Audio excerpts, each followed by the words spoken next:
സർവം കൃഷ്ണാർപ്പണമസ്തു. കേരളത്തിലെ ഏറ്റവും പ്രശസ്തമായ ഗണപതി ക്ഷേത്രങ്ങളിലൊന്നായ മള്ളിയൂർ ശ്രീ മഹാഗണപതി ക്ഷേത്രം എന്ന ഈ ദിവ്യ സ്ഥാനത്തിൻ്റെ വിശേഷങ്ങളിലേക്ക് സ്വാഗതം. ബീജഗണപതിയുടെ അപൂർവ സങ്കല്പം, ശ്രീകൃഷ്ണ ഭഗവാനെ മടിയിലിരുത്തിയ ഗണപതി രൂപം, അതുല്യമായ ഐതിഹ്യങ്ങളും ഭക്തിസാന്ദ്രമായ ആചാരങ്ങളും ഇവയെല്ലാം ഒരുമിച്ച് കാണുന്ന ക്ഷേത്രമാണിത്. കോട്ടയം ജില്ലയിലെ മാഞ്ഞൂർ പഞ്ചായത്തിലെ കുറുപ്പന്തറ ദേശത്താണ് ഈ മഹാഗണപതി ക്ഷേത്രം സ്ഥിതി ചെയ്യുന്നത്. എറണാകുളം കോട്ടയം സംസ്ഥാന പാതയിൽ നിന്ന് അല്പം മാറി ശാന്തസുന്ദരമായ അന്തരീക്ഷത്തിലാണ് ക്ഷേത്രം. ഈ ക്ഷേത്രത്തിന്റെ ഏറ്റവും വലിയ പ്രത്യേകത ഗണപതിയുടെ അപൂർവ രൂപമായ ബീജഗണപതി പ്രതിഷ്ഠയാണ്. ഒരു കാലത്ത് ജീർണാവസ്ഥയിലായിരുന്ന ഈ ക്ഷേത്രത്തെ ഇന്നത്തെ മഹിമയിലേക്ക് ഉയർത്തിയത് മള്ളിയൂർ ശങ്കരൻ നമ്പൂതിരി എന്ന ഭാഗവത ഹംസമാണ്.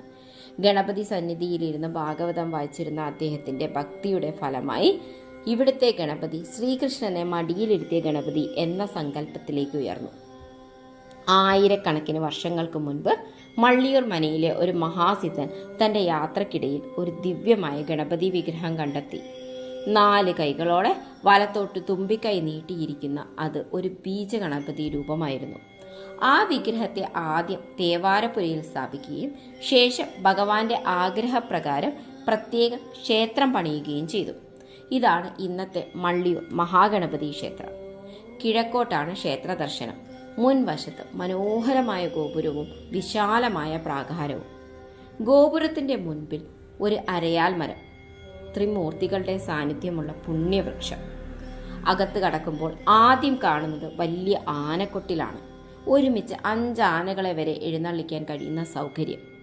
അതിനുശേഷം സ്വർണത്തിൽ അലങ്കരിച്ച കൊടിമരം, അത് മൂഷിക വാഹനത്തിന്റെ പ്രതീകമായി നിലകൊള്ളുന്നു. ഇവിടുത്തെ പ്രധാന വഴിപാടുകൾ മുക്കുറ്റി പുഷ്പാഞ്ജലിയാണ് ഏറ്റവും പ്രാധാന്യമർഹിക്കുന്നത്. ഒരു ദിവസം 12,000 മുക്കുറ്റികൾ ഉപയോഗിച്ച് അർച്ചന നടത്തുന്നു. ഇതിനൊപ്പം ഗണപതി ഹോമം, മോദകം, നാരങ്ങാമാല, ഒറ്റയപ്പം എന്നിവയും പ്രധാനമാണ്.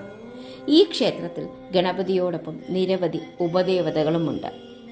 ദുർഗാ ഭഗവതി, മഹാദേവൻ, മഹാവിഷ്ണു, ശാസ്താവ്, ഭദ്രകാളി, അന്തിമഹാകാളൻ, ബ്രഹ്മരക്ഷസ്, യക്ഷി. പ്രത്യേകിച്ച് ബ്രഹ്മരക്ഷസിന്റെ അനുമതി വാങ്ങിയാണ് എല്ലാ ചടങ്ങുകളും ആരംഭിക്കുന്നത് എന്നത് ശ്രദ്ധേയമാണ്. ചെറിയതും മനോഹരവുമായ ചതുര ശ്രീകോവിലാണിവിടെ. അകത്ത് ഏകദേശം 3 അടി ഉയരമുള്ള ചതുർബാഹു ബീജഗണപതി വിഗ്രഹം. കയ്യിൽ മഴു, കയർ, നാരങ്ങ, ലഡു, വലത്തോട്ട് തിരിഞ്ഞ തുമ്പിക്കൈ, ഇതെല്ലാം ചേർന്ന അപൂർവ ദർശനം. ഇവിടുത്തെ പ്രധാന ഉത്സവം വിനായക ചതുർത്ഥിയാണ്. 6 ദിവസത്തെ കൊടിയേറ്റ് ഉത്സവം, പള്ളിവേട്ട എന്നിവയോടെ വിപുലമായി ആഘോഷിക്കുന്നു. ഇതുകൂടാതെ അഷ്ടമി രോഹിണി, വിഷു, ഗുരുവായൂർ ഏകാദശി, വൈകുണ്ഠ ഏകാദശി, നവരാത്രി, തൃക്കാർത്തിക എന്നിവയും ഭക്തിപൂർവ്വം നടത്തുന്നു. ഭക്തിയുടെ അത്ഭുതം, ഐതിഹ്യങ്ങളുടെ ആഴം, ദിവ്യാനുഭവത്തിന്റെ നിറവ്, ഇവയെല്ലാം ഒരുമിച്ചുള്ള സ്ഥലമാണ് മള്ളിയൂർ. ഒരിക്കലെങ്കിലും ഇവിടെ ദർശനം നടത്താൻ മറക്കരുത്. ഈ വീഡിയോ നിങ്ങൾക്ക് ഇഷ്ടമായെങ്കിൽ ലൈക്ക് ചെയ്യൂ. നിങ്ങളുടെ അഭിപ്രായങ്ങൾ കമൻറ്റിൽ അറിയിക്കൂ. ഇതുപോലെയുള്ള ദേവാലയ വിശേഷങ്ങൾക്കായി ചാനൽ സബ്സ്ക്രൈബ് ചെയ്യാൻ മറക്കരുത്. സർവം കൃഷ്ണാർപ്പണമസ്തു. നന്ദി.